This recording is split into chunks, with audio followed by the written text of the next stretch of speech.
Recording আছে। হ্যাঁ, এ হচ্ছে বুদ্ধ মূর্তি প্যাগোডা। এইখানে এর নিচে দাঁড়িয়ে আছে তীর্থ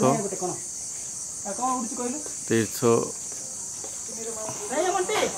মুখ করছে এখানে মূর্তিটা। এরপরে বাইরের দৃশ্যতে আমরা দেখতে পারবো সুন্দর, অপূর্ব সুন্দর পাহাড়ি এলাকা। এখান দিয়ে ঘুরলে পরে দেখা যাবে নিচে লেক রয়েছে। নিচের লেকে অপূর্ব সুন্দর দৃশ্য, ওখানে বোটিং করার ব্যবস্থা আছে।